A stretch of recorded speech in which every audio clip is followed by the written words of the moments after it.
Ahora, para ustedes, Ciencia Abierta en Cumbre 90.9. Bienvenidos. Hoy está con nosotros el especialista Leonardo Javier Basso Sotz.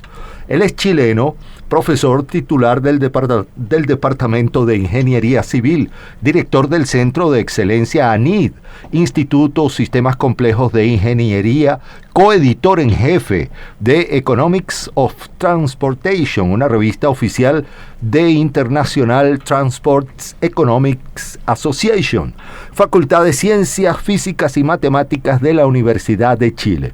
El profesor Basso recibió su título de ingeniero civil en 1999 y está hoy con nosotros para participar de iniciativas innovadoras de ingeniería que salvaron más de 3.000 vidas durante la crisis de COVID-19.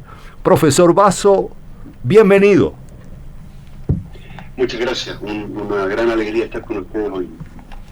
Para nosotros también, profesor, qué gusto poder tenerlo a través de Radio Cumbre. Estamos para toda la zona norte, estamos hoy día en un espacio que se llama Ciencia Abierta. Qué importante y qué necesario es que la ciencia esté cada vez más cerca de la ciudadanía, y este espacio además se agradece cuando tenemos a una eminencia también en esta área.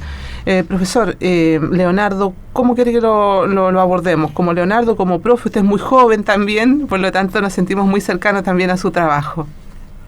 Muchas gracias. ¿Me pueden decir Leo? Leonardo me dice mi mamá cuando me reta. Somos muchos que caemos en esa misma práctica.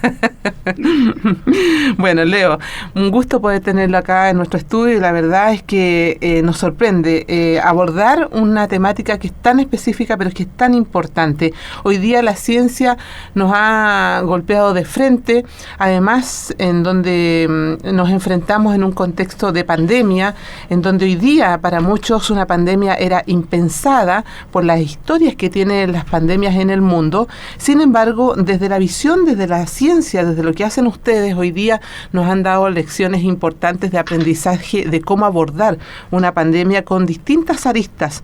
Y en este caso en particular, la ingeniería aplicada, sistemas complejos de ingeniería aplicados que hoy día nos permiten poder tener la libertad quizás de poder desprendernos de una mascarilla o entender que una pandemia tiene comportamientos muy dinámicos. Profesor, ¿cómo está? ¿Cómo ve usted hoy día este proceso y cómo la ciencia aplicada ha hecho su contribución también? Claro, una pandemia era algo impensado para nosotros. Los biólogos nos advertían un poquitito que eso podía pasar. Habíamos tenido experiencias con SARS, con la gripe aviar, pero algo como esto no estaba dentro de nuestro panorama. Y con lo que yo me quedo es que esto comenzó en 2020 y parado en 2022 pareciera que estamos saliendo. Eso hubiese sido impensado 20 años atrás. Justamente. Solo 20 años atrás hubiéramos vivido una cosa completamente distinta, completamente diferente. Acá tenemos el éxito gigantesco de que los científicos habían estado estudiando nuevas tecnologías de vacuna. Es gracias a que estudiaban hacía mucho tiempo las vacunas con RNA mensajero que estuvieron disponibles tan rápido.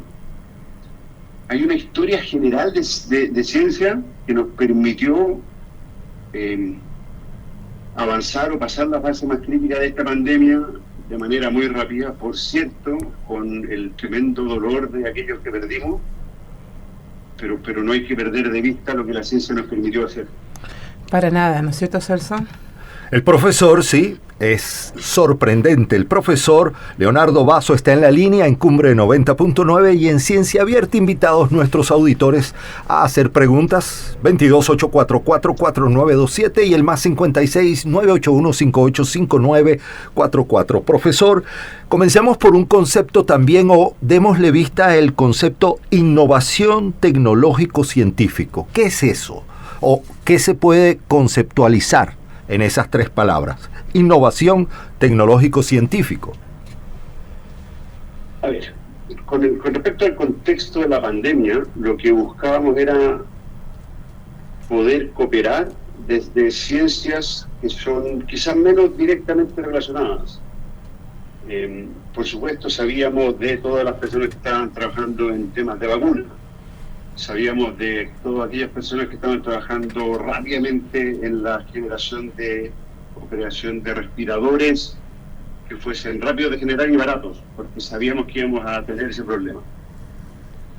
Lo que nosotros tratamos de hacer, los ingenieros, fue innovar con las tecnologías que nosotros manejamos, que son la analítica, la inteligencia artificial y el aprendizaje de máquina, para generar innovación, herramientas que les fuesen útiles a la autoridad y a la primera línea de salud a la hora de combatir estas. Los epidemiólogos nos decían, mire, así va a avanzar el virus. Lo que nosotros queríamos era que la autoridad tuviese herramientas concretas que pudiese utilizar para tomar mejores decisiones. Y a eso nos dedicamos durante 2 años. Justamente. Y además, predictivo en muchos aspectos y en muchas áreas estuvieron presentes ustedes. Usted trabaja con un equipo multidisciplinario de muy alto conocimiento. Hoy día estuvieron ustedes muy presentes dentro de lo que ha significado esta pandemia, lo habíamos contextualizado. Cuando ustedes identifican que ya estamos con un antecedente pandémico que se propaga rápidamente a nivel mundial, donde la Organización Mundial de la Salud también hace referencia, ustedes se activan como equipo, generan un mecanismo de investigación analítico y también se ponen a disposición de los gobiernos de turno de manera transversal, porque el mal mayor era inminente, la necesidad de la mirada de la ciencia. Por lo tanto, ustedes comenzaron activamente a pronunciarse sobre ciertos aspectos que podían levantar algún atisbo de lo que podría ser cómo se iba desarrollando esta pandemia y cómo podíamos ponerle también con antecedentes y datos atajo a ciertos temas, ¿o no? Tal cual, Carolina, usted tiene toda la razón. Lo que nosotros quisimos hacer fue decir, mire, nuestra tarea acá es tratar de innovar y ponernos a disposición del Estado de Chile. Yo en particular soy académico de la Universidad de Chile y nuestra labor es colaborar con quien esté tomando las decisiones. Entonces, cuando cae la pandemia, nosotros decimos, bueno, ¿de qué manera podemos ayudar? Reorientamos los recursos, las personas, las capacidades y comenzamos a enfrentar o tratar de ayudar en los problemas que enfrentamos uno por uno a medida que aparecían. Por ejemplo, movilidad, efectos de la cuarentena. También ustedes tenían una mirada también desde la estratificación social, cómo era el comportamiento de las cuarentenas en términos sociales, ¿o no? Habían varios antecedentes que ustedes recogían con su equipo para poder estudiarlos y dar ciertas directrices a los equipos clínicos que estaban operando a nivel de red. Así es. El tema de la movilidad y la gente lo puede entender perfectamente. Cuando nos cae cuando llega finalmente el virus en marzo a Latinoamérica, nosotros sabíamos que en Europa y en China lo que estaban haciendo eran cuarentenas totales. No sabíamos qué más hacer en ese momento. Y lo que comenzamos a observar en Chile con las primeras cuarentenas, que los casos bajaban mucho más rápidamente en las comunas de estrato de ingreso alto y no bajaban en las comunas de estrato de ingreso bajo. ¿Por qué se genera ese fenómeno? Exactamente, esa era la pregunta. ¿Qué es lo que está pasando? Lo que nosotros hicimos es que dijimos, bueno, esto es un problema de movilidad, porque es evidente que si todos nos quedamos quietos en el lugar donde estamos y no nos movemos más, el virus no tiene cómo transmitirse. Por lo tanto, este era un problema de movilidad. La gente se estaba movilizando y contactándose más en unos estratos que en otros. Lo que hicimos fue firmar una alianza estratégica con la compañía Entel. En un esfuerzo mayor, gigantesco, de sus equipos y los nuestros, transformamos las conexiones de celulares a la infraestructura de telecomunicaciones, es decir, a las torres, en información anonimizada y agregada a movilidad. Con esto podíamos saber qué es lo que estaba pasando en términos agregados con la población. Y lo que pudimos ver es que, si bien las autoridades y los científicos esperábamos que la movilidad se redujese al menos a la mitad, con una cuarentena total, eso solo pasó en las comunas de estrato de ingreso más alto. O sea, que se entienda que la movilidad era un factor gatillante en el avance de la pandemia, en el nivel de contagio. Mientras más se movía la gente, esto también tenía un efecto inmediato en el comportamiento viral. Tal cual. Ustedes fueron, perdón, profesor, una gente tremendamente expertise en el área y colaboradores en situaciones de factores de alerta pandémica. O sea, ustedes podían también adelantar con antecedentes lo que podía ocurrir más adelante en términos del contexto pandémico. No me responda. ¿Vamos a hacer una pequeña intervención o ya tenemos un contacto telefónico? Ok. Tengo consulta ciudadana. Vía WhatsApp. Tengo Gabriela, escribe vía WhatsApp más 56 981 585944. Les recuerdo a nuestros auditores, Leonardo Basso nos está acompañando hoy en Ciencia Abierta para comentarnos, por ejemplo, esa sorprendente que acaba de mencionar, iniciativa innovadora en movilidad, iniciativas innovadoras de ingeniería que salvaron más de 3.000 vidas durante la crisis de COVID-19 en Chile. Pero tengo la comunicación de Gabriela. Dice, me gustaría saber qué importancia tiene la ingeniería y tecnología para el desarrollo de un país, profesor. Es fundamental, porque un país que logra innovar en tecnología y en ingeniería es un país que va a poder pasar de sacar piedras y plantar cosas a entregar algo que tenga valor. Y ese valor significa mayores ingresos para el país. Y mayores ingresos para el país significa que hay mayor bienestar para la población una vez que se hagan las políticas públicas. Justamente, los antecedentes que aporta la ciencia cambia radicalmente cualquier plan de políticas públicas que se pueda desarrollar. Bueno, y en ese momento, profesor, en un momento de alerta pandémica, eran necesarios los datos, la información temprana, los puntos de monitoreo, el levantamiento de muestras, el comportamiento ciudadano, y todo se daba minuto a minuto. Ustedes tuvieron un trabajo muy intenso en esta pandemia cuando estuvo el momento peak de lo que significó también la pérdida de muchas vidas y cómo un sistema de salud también estaba colapsado y resistía también a una pandemia que era desconocida para también el área de la salud, pero no así para la ciencia. Claro, lo que pasó después de que descubrimos que en realidad a la gente más pobre le costaba más adherir a las cuarentenas es que vinieron ayudas. Pero a pesar de estas ayudas y a pesar de las cuarentenas, el sistema de infraestructura crítica, las camas UCI, estaban acabándose. Ustedes recordarán que comenzamos a hablar del triste dilema de la última cama. No queríamos esa noticia. Exactamente. Y la pregunta que nosotros tratamos de contestar y ayudamos en eso fue poder decirle al gobierno cuántas camas le van a faltar a una semana y 2 semanas. Construimos un equipo que hiciera un modelo predictivo que les permitiese decir, miren, en Santiago usted va a necesitar 180 camas, en Maule va a necesitar 8 camas.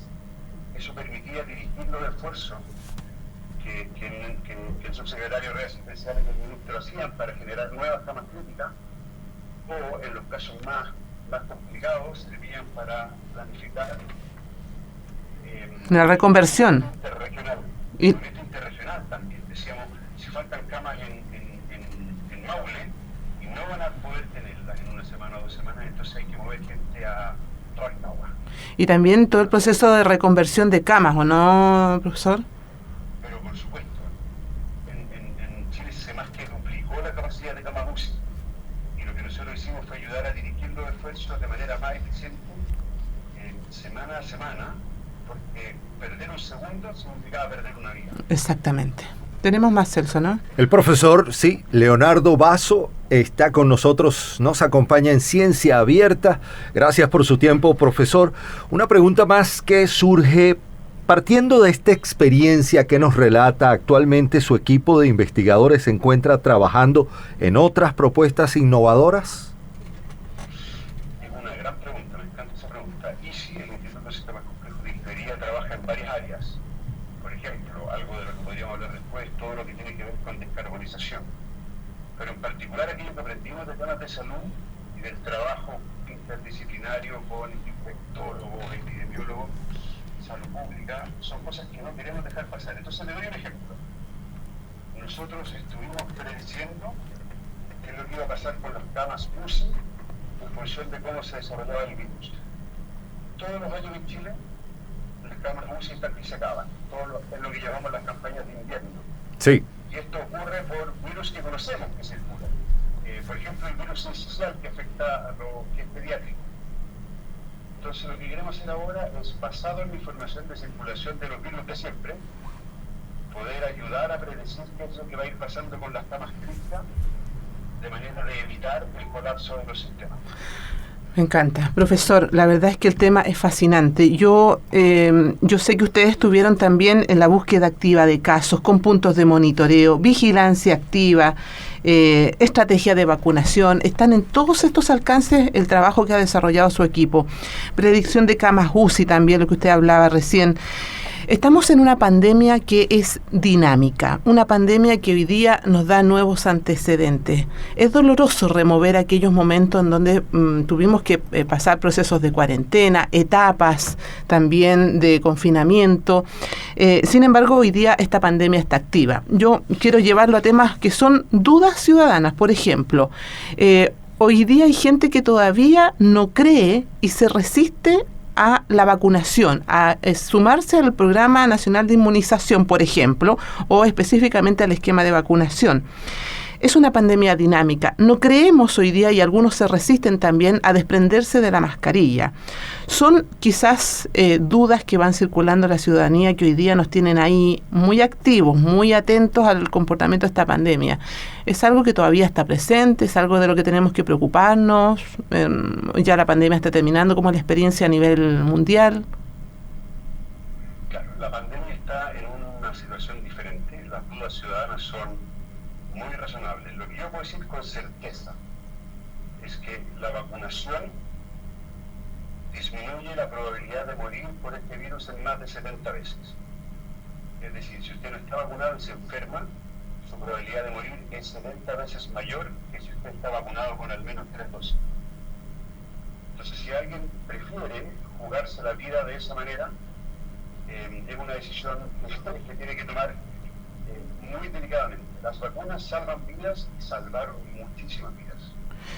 Justamente, ¿sí? Tenemos más... Vía WhatsApp me llega otra pregunta para el profesor Leonardo. Dice, clarísimo. Entiendo que una de las mayores complejidades para la realización de las predicciones es la recolección de datos. ¿Cómo se logró unificar toda esa información de tantas fuentes diversas? Para nosotros un dato que fue esencial fue el dato de movilidad, el saber cómo la población se mueve en general. Por ejemplo, eso nos ayudó a identificar los mejores lugares para hacer búsqueda activa de casos. Estos carritos de PCR en que la gente se toma las muestras gratis no están instalados en cualquier parte. Nosotros calculábamos cuál era el mejor lugar para instalarlos de manera de maximizar la probabilidad de capturar a los casos contagiados asintomáticos. Entonces, los datos son súper relevantes. Claro. Los datos que teníamos en Chile eran masivos y eran muy detallados. De hecho, en una revista como Nature, que es una de las revistas científicas más top de todas, ponían a Chile como un ejemplo de disponibilidad de datos. Cuando nosotros sumamos movilidad, tenemos muchísima información muy rica que nos permite hacer las predicciones y generar estas herramientas. ¿Cómo se trabaja con tantos datos? Bueno, éramos un equipo bien grande. Sí. Y trabajamos muchísimas horas. De todas maneras. Profesor, ¿cuál es su opinión? Me dice también vía WhatsApp un auditor sobre el futuro de la tecnología informática en los sistemas de salud y cómo esta tecnología impactará en el futuro los sistemas de salud. Es otra gran pregunta. Estamos innovando mucho, muy rápido. Tenemos ahora, por ejemplo, por dar una idea, cuando se hacía un examen y se generaba una imagen, esa imagen tenía que primero ser visto por un especialista. Los especialistas son escasos y por lo tanto podía ocurrir que pasara mucho tiempo antes de que ese examen fuese realmente analizado.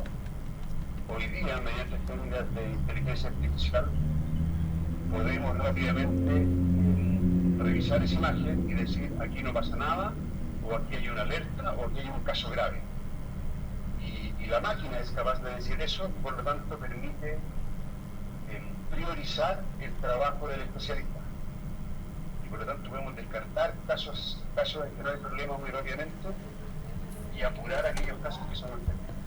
Profesor, en la práctica esto nos permite tener mejor bienestar, mejor salud y más rápido. De todas maneras, profesor, su visión rápida respecto de lo que se hablaba en algún minuto, quinta dosis, hoy día vacuna bivalente, estamos con un esquema de vacunación para las personas de mayores de 80 años y su visión respecto de lo que hoy día menciona la Organización Mundial de la Salud sobre la propagación de la tuberculosis en términos generales. ¿Cuál es su visión?